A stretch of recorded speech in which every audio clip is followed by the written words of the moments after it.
The ocean off the coast of New Jersey is not the kind of place you'd expect to find ghosts. Yet, in the early hours of a summer morning, that's exactly where they began to appear. Ghosts of a war that had ended over 70 years ago.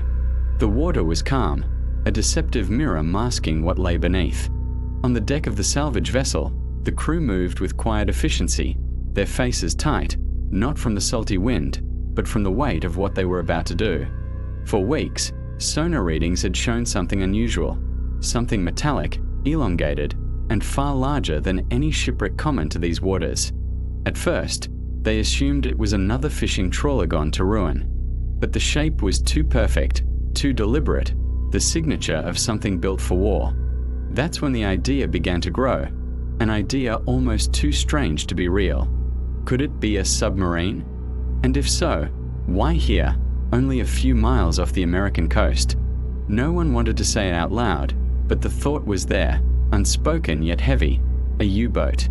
A Nazi U-boat, lurking just beneath the waves, frozen in time. The divers prepared their gear in silence. The captain, an ex-Navy man named Harris, had seen enough wrecks to know when something didn't feel right. He kept glancing at the horizon, as though expecting someone, or something, to be watching. The first diver into the water was Miller, a seasoned salvage veteran whose eyes narrowed behind his mask as he slipped below the surface. The descent was slow, the visibility fading with each meter. The world turned blue, then green, then an eerie darkness broken only by the beam of his flashlight. And then, there it was. The hull emerged from the gloom like the back of some sleeping sea monster. The corrosion was extensive, the steel skin eaten away in patches, but its form was unmistakable. Long, cylindrical, the conning tower rising like a spine. Miller froze for a moment, adrenaline kicking in. It wasn't just a submarine. It was exactly what they feared and hoped it would be. A German Type 9 U-boat sitting silently on the seabed. Its swastika insignia was long gone, stripped by the sea, but the outlines of its markings were still there, barely visible under decades of marine growth. Miller's heart pounded as he moved closer. Something about it felt wrong. The hatches were sealed, yet there was no visible sign of catastrophic damage. No holes from depth charges, no ripped metal from an explosion. It was as though the crew had simply stopped. He circled the wreck, his gloved hands brushing over the steel. That's when he saw it, the periscope still extended, pointing at an impossible angle toward the sky, as if frozen in mid-surveillance. Miller signaled to the others, and soon two more divers joined him, each taking in a massive shape that had lain undisturbed for decades. The entrance hatch was rusted but intact. It would take hours to cut through safely. Back on the surface, Harris listened to Miller's report with a grim expression. "We'll open it," Harris said finally, "but we do it slow." The next morning, under calmer seas, they began. The cutting torches hissed underwater, sending streams of bubbles spiraling upward. The steel resisted at first, but slowly gave way. Inside, the air was black, stale, and heavy with the scent of rust and something else, something organic, long dead. The beam of Miller's flashlight swept across narrow corridors lined with pipes, gauges, and levers still in place. Dust didn't exist down here. Instead, every surface was coated in a thin skin of marine life, an alien growth that turned the machinery into strange, organic shapes. Then the light found something else. A boot. Black leather, collapsed inward from decades underwater, yet unmistakably human. And inside it, bones. A human skeleton lay half-curled near the radio room, its skull tilted toward the doorway as though waiting for someone who never came. The divers didn't speak. They moved deeper, their lights revealing more shapes, more remains. The galley still held rusted pots and pans. Bunks still had decaying mattresses. And in the captain's quarters, a logbook floated lazily in the water, its pages fused together into a block. Miller carefully placed it in a preservation bag, knowing it could be the key to unlocking the mystery. But the deeper they went, the stranger it became. In the forward torpedo room, the tubes were loaded, the warheads still in place. But alongside them was something unexpected. Crates. Wooden crates, sealed in tar and lead, wedged into the storage racks where torpedoes should have been. One had split open, revealing a glint of something metallic inside. Miller leaned closer, his breath catching in his regulator. It wasn't machinery. It wasn't ammunition. It was gold.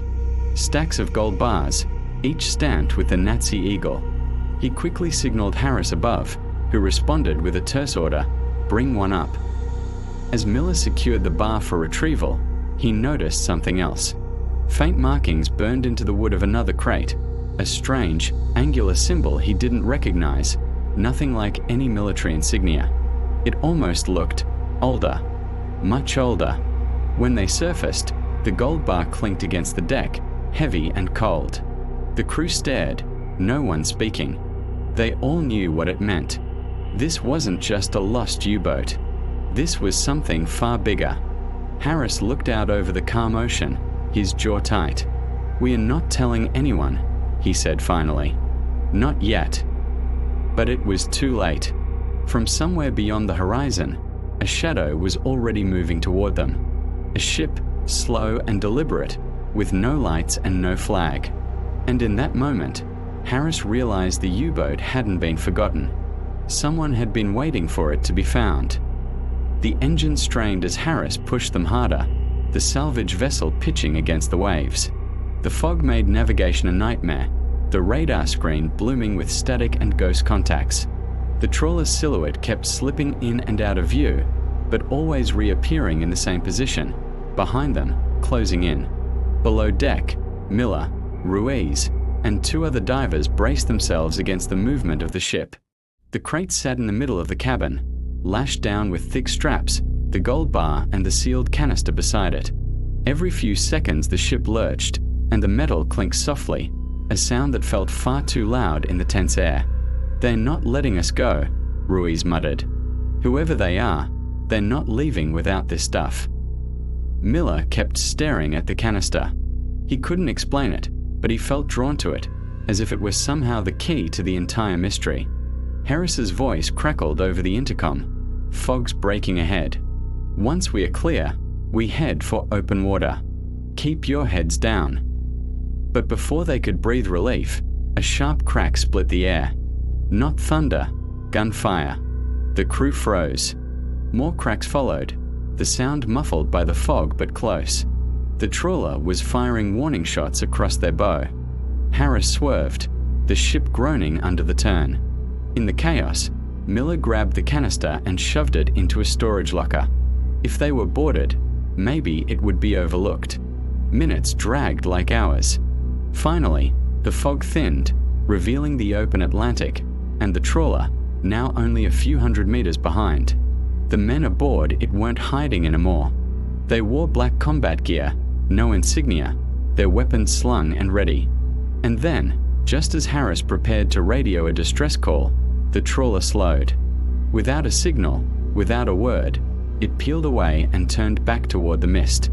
Harris and Miller exchanged a glance. "Why'd they stop?" Ruiz asked. Harris didn't answer.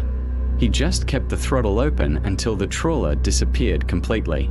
That night, anchored in a quiet cove far from the wreck site, the crew finally exhaled. But the relief was thin. Miller couldn't stop thinking about the unfinished dive, the parts of the U-boat they hadn't explored. He made a decision. At first light, before anyone else was awake, he slipped into his gear and into the water. The descent was faster this time. The wreck loomed in the green gloom, silent as ever. Miller moved aft, past the engine room, into the last sealed compartment. The hatch was partially open, as if someone had tried to get out. Inside, the beam of his light revealed something he hadn't seen before. Metal cases bolted to the floor, smaller than the crates but locked with heavy clasps. One was already open, its lid ajar. Inside was a collection of glass vials, each filled with a dark, viscous liquid. Labels in German script were still legible. Versix material. Experimental material. Miller's stomach turned. At the far end of the compartment, slumped against the wall, was the last crew member, a uniformed officer, his skeletal hand clutching something tight. Miller pried it free. It was another notebook, smaller, bound in black leather. He opened it carefully. The first page contained only a single sentence, handwritten in German. We were told it is older than mankind. The rest of the pages were filled with sketches, spirals, circles, strange geometric designs identical to those on the unmarked crates. Interspersed were drawings of things, shapes that might have been statues or perhaps bodies, elongated skulls, too large for human proportions. Miller's pulse quickened. He sealed the notebook and made his way back, not noticing the faint ripple in the water behind him. Back on deck, Harris was waiting, furious at first, but his anger faded when Miller showed him the notebook. They sat together in the wheelhouse, turning the pages in silence. "This isn't just treasure," Harris said finally. "This is something else entirely." That night, under a sky littered with stars, they debated what to do. Sell it, hide it, give it to the authorities? None of the choices felt safe. The men on the trawler would come back. They all knew it. And there was still the matter of the canister Miller had hidden. Curiosity won. With the crew gathered, they pried it open.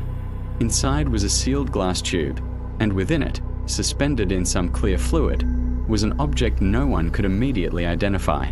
It was small, black, and smooth, no bigger than a fist, yet perfectly symmetrical.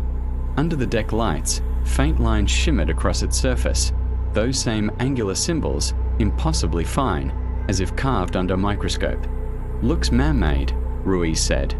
"But not by us," Miller replied.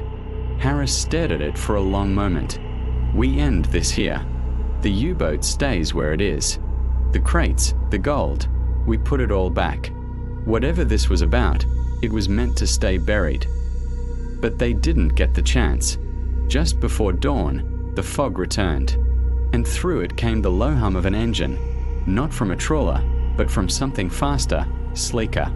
Lights swept the deck, blinding them. Voices shouted in a language they didn't recognize. By the time their eyes adjusted, men in black were already aboard, moving with military precision. Harris reached for the canister, but a gloved hand stopped him. The leader of the intruders, his face hidden, leaned in close enough for Harris to hear his whisper over the wind. "You should not have opened it." Then, without another word, they took the canister and the notebook, left the gold untouched, and vanished into the mist as quickly as they'd come. Hours later, the salvage vessel drifted in the still water, the crew silent. They had the gold bar and the memory of what they'd seen, but no proof. The U-boat still lay on the seabed, its secrets mostly intact, waiting for the next soul brave, or foolish, enough to enter. And somewhere, far from New Jersey's coast, the object from the canister was on its way to a place none of them would ever know. Miller never dove again, but sometimes, on quiet nights, he swore he could still hear the hum of that engine, somewhere out on the dark water. The ship on the horizon moved without urgency, as though it had all the time in the world. But Harris knew better. In open water, slowness could be more threatening than speed. He grabbed the binoculars, adjusting the focus until the silhouette sharpened. It was a trawler, or at least, it was pretending to be.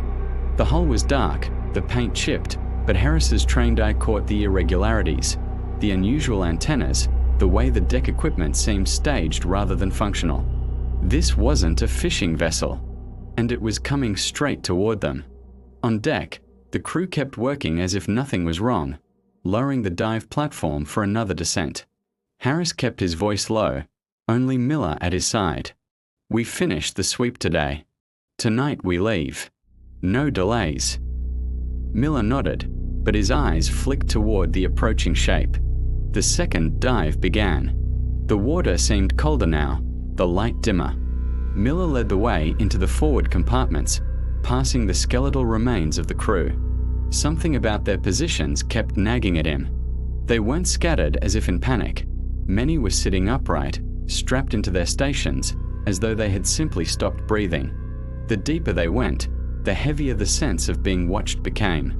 In the storage bay, the other divers worked carefully to document the crates. They'd counted at least 12, each heavy and sealed. Some bore the Nazi eagle and serial numbers, others carried no marks at all, just those strange, angular symbols. Miller ran his gloved fingers over one. The grooves were deep, carved by hand rather than stamped. They looked ancient, almost like runes. As they prepared to move another crate, a diver named Ruiz noticed something at the base of the rack.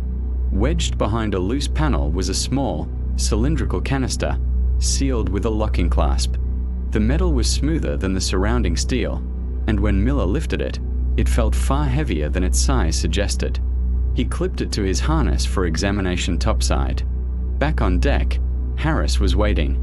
The mysterious trawler was now within 2 nautical miles. Through the binoculars, Harris could see figures on the deck, dark clothing, no visible insignia. They weren't trying to communicate, not by radio or signal. They were just watching.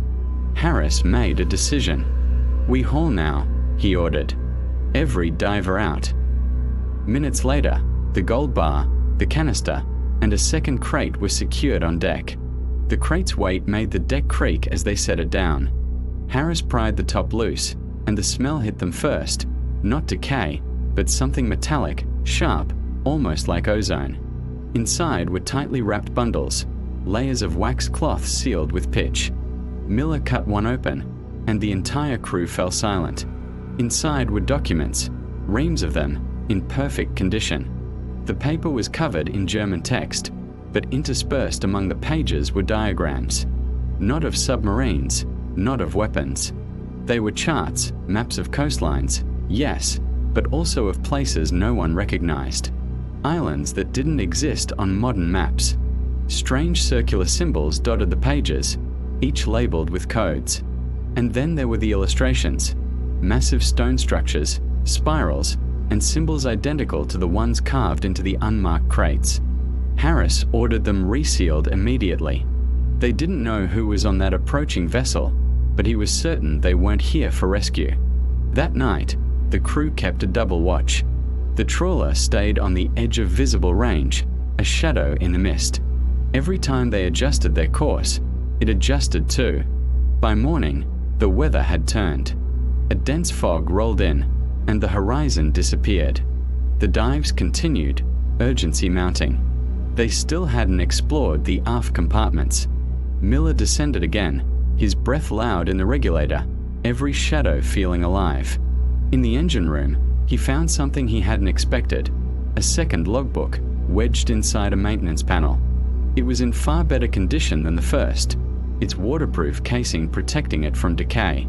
The date on the last entry stopped him cold, February 18th, 1945. The handwriting was tight and deliberate, and though Miller couldn't read all of it, certain words stood out. Operation Regenbogen, cargo secured, destination, and then a smudge, the ink bled by water intrusion. But one line was perfectly clear: do not surface until signal from Bergen. Bergen, Norway, one of the Kriegsmarine's last operational bases before the war's end.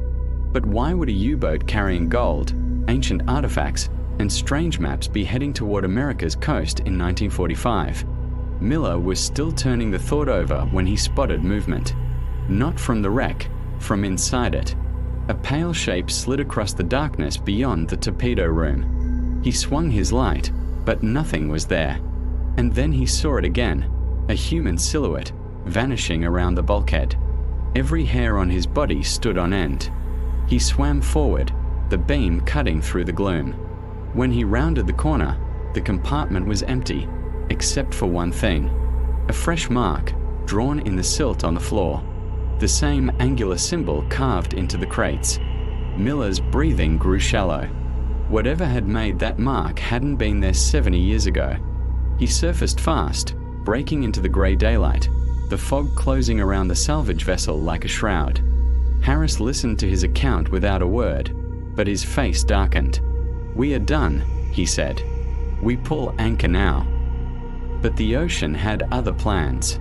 Through the fog, the shape of the trawler emerged again, closer than ever. Too close. This time, they could see the faces of the men on deck. They were covered, black balaclavas, eyes hidden behind dark lenses. One of them raised a hand, not to wave, but to point, straight at the crate of golden documents on the salvage deck. Harris didn't wait. "Get below," he barked. "All of you." Engines roared as he pushed the throttle forward, the vessel churning water into white foam. The trawler followed, its bow cutting through the fog with relentless precision. The chase had begun. He sits at a small, round wooden table in a modest living room, soft lamplight pooling across the pages of an old, leather-bound journal. The years have etched lines into his face, each wrinkle a silent witness to memories carried long in quiet. At 65, Lieutenant Commander Harold Stjeystrand, retired Norwegian Navy diver, has lived with a secret he rarely spoke of, not even to his own family. Tonight, for the first time in 38 years, he begins to speak. He lifts the pen to paper, his hand trembling, and as the ink flows, so too does a story buried beneath decades of grief, duty, and guilt. He doesn't begin with the words, "I remember." He pauses, breathes, and then the memories surface as if drawn by the tide. The sub-zero depths, the bloated shapes drifting at the edge of twilight, the muffled crackle in his radio, the order he couldn't refuse. He writes of Operation Heaven, a midnight mission in early February 1987, when he was tasked alongside two crewmates to recover a naval drone that had plummeted into the icy currents off the coast of Troms. The sea was calm that night, the moonlight fractured into silver shards on the waves. It seems peaceful now, but in the dark of the Arctic waters, they were beneath a thin layer of sky and all the silence that stretched beyond it. The three of them descended, the drone's signal guiding them deeper, until it vanished. They searched in the black, their light slicing through the water. Then, dark shapes emerged. Two forms, silvery and unnatural. The drone, or what was left of it, and something else. A shape that looked like a body. Harold's heart paused. He looked at his crewmate, Lieutenant Christoph Sundal, whose bubble streams quavered beside his mask. They signaled upward. The radio crackled. Abort. Abort.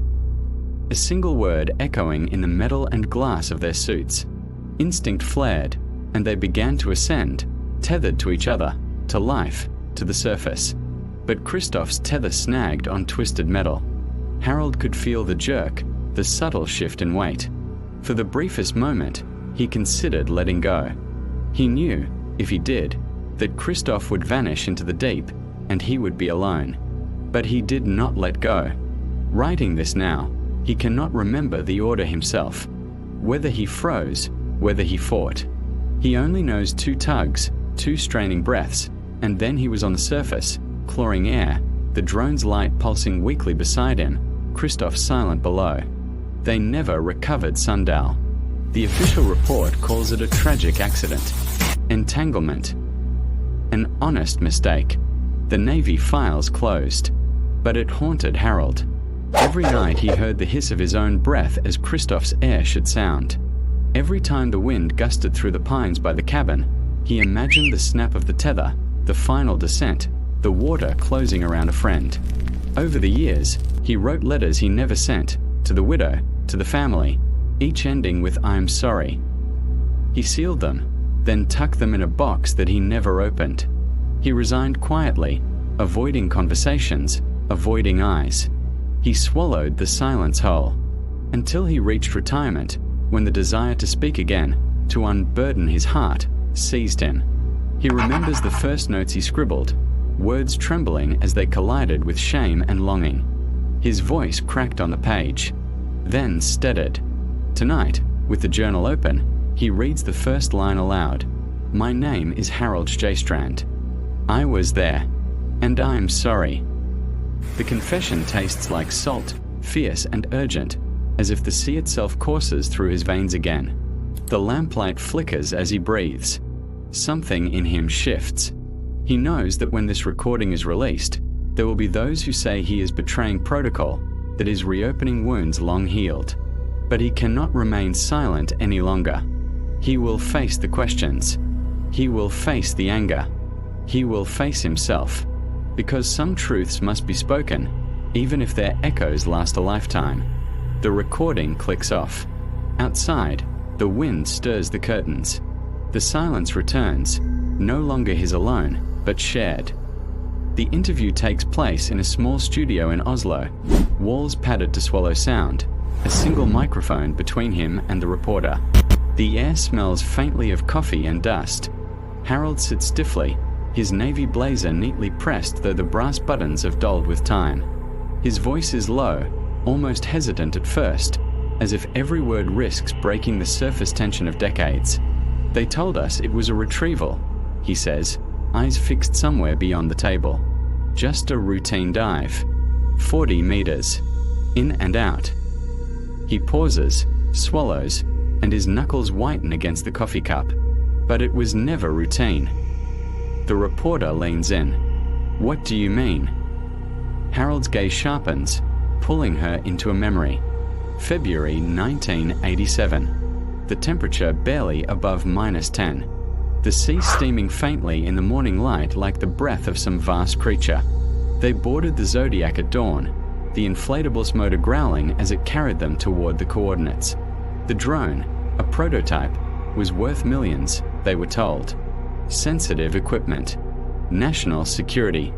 Failure wasn't an option. He remembers the way the ice crunched against the hull as they pushed farther into the fjord. Water so dark it seemed to drink the daylight.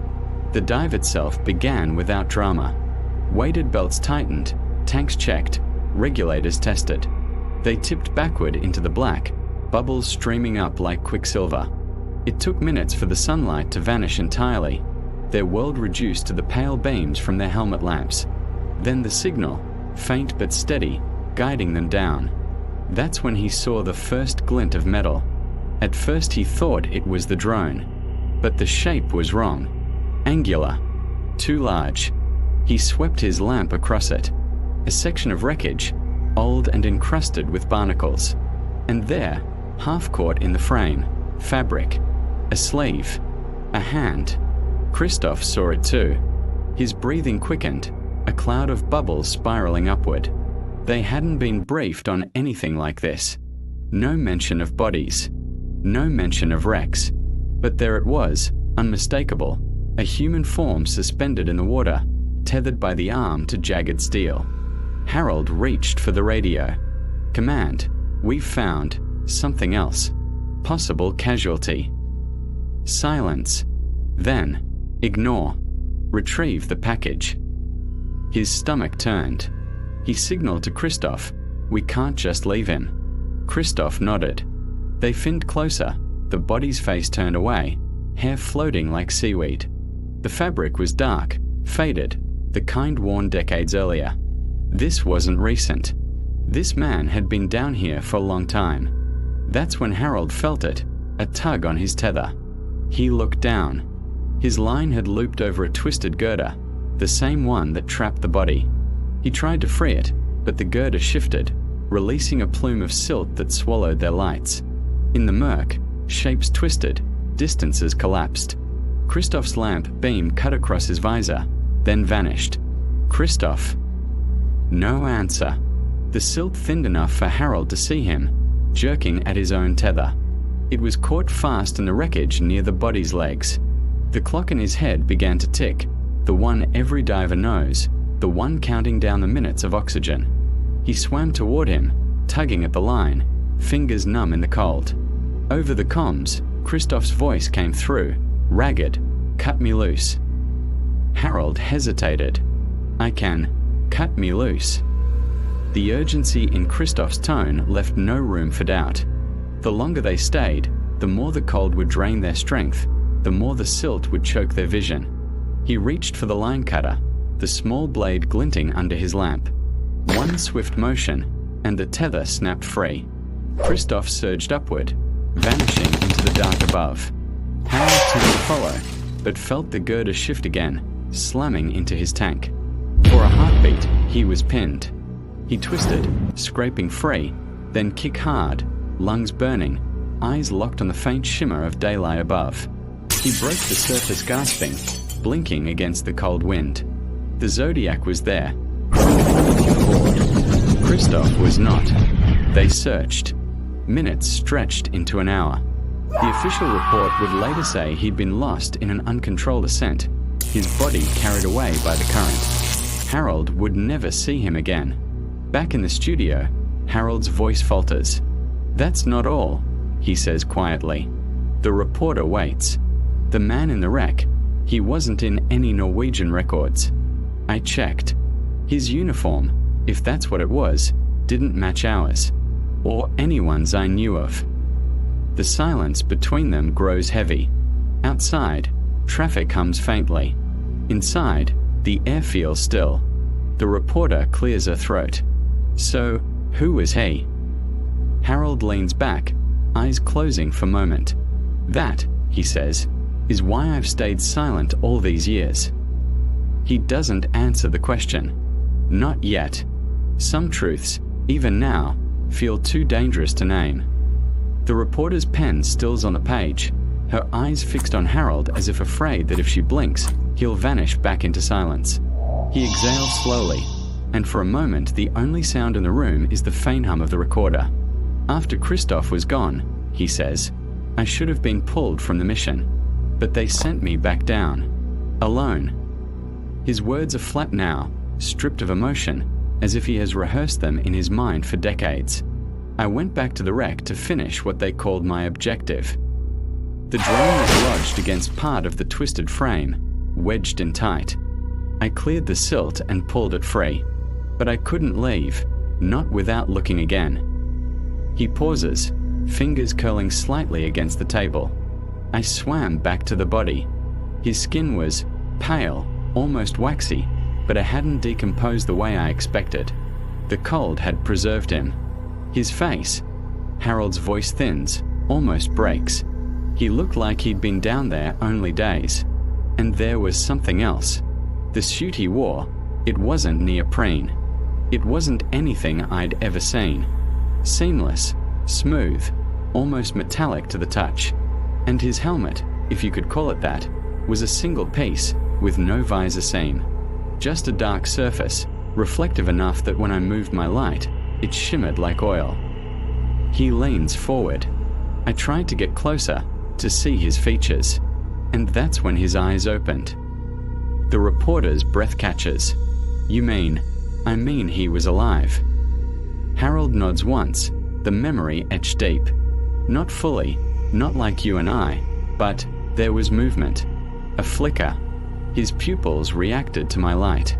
And then, he glances down at his hands. I felt it. Not in my ears, not in my comms. In my head. A voice, clear as thought. It said, "Leave." One word. Not a request. An order. My chest tightened, like the water itself wanted me gone. And for the first time in my life, I obeyed without hesitation. He describes how he kicked backward, heart hammering, dragging the drone with him. How, as he ascended, the silt rose again, and the body, no, the man, disappeared into shadow. When he broke the surface, they pulled the drone aboard and immediately wrapped it in a top. He started to tell them what he'd seen, but an officer he didn't recognize, no rank, no name tag, stepped in and told him to shut his mouth. "Need to know," the man said. "And you don't." That night, Harold was flown to a debriefing facility near Bergen. The questions were cold, precise. Did he touch the body? Did it touch him? Did it speak? He lied, saying no to the last. The man across the table wrote something down, closed the file, and told him he was free to go, but that he would never discuss this with anyone, not even his commanding officer. And if he did, there would be consequences. Over the years, the warning became a part of him. He tried to push the memory down, bury it beneath routine, work, family life, but it never left. Sometimes, late at night, he'd wake up gasping, the word leave ringing in his skull. Sometimes he'd dream of the helmet's black surface, the faint ripple like oil under sunlight. Sometimes he'd hear Christoph's voice again, urging him to cut him loose. Decades passed. And then, a year ago, Harold's doctors gave him news. Cancer, advanced. Months to live. The weight of silence became unbearable. "I realized," he tells the reporter, "I didn't want to take this with me. Someone had to know. Not just for me, for Christoph, too. Whatever we found down there, whatever they took from the sea, it wasn't meant to be hidden. The reporter shifts uneasily. Do you think he was human?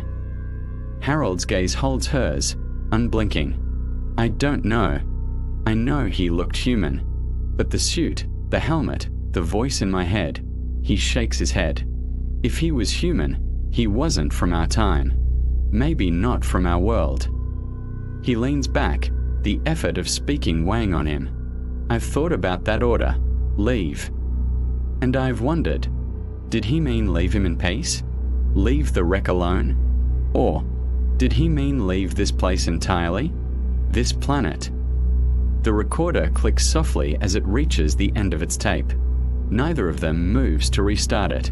Outside, the Oslo evening has darkened, the city lights flickering like distant boys. Harold stands slowly, his joints stiff, his breath shallow. He extends his hand. The reporter shakes it, her mind racing, questions swirling that she knows will never have answers.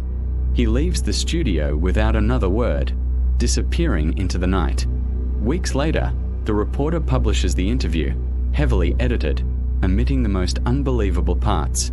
But she keeps a full copy in a locked drawer. And on some nights, when the wind rattles the glass, she thinks about the man in the wreck, preserved by the Arctic cold, eyes opening in the deep. Somewhere, beneath those black waters, he may still be waiting. And if his order was a warning, she wonders, what happens if we don't obey?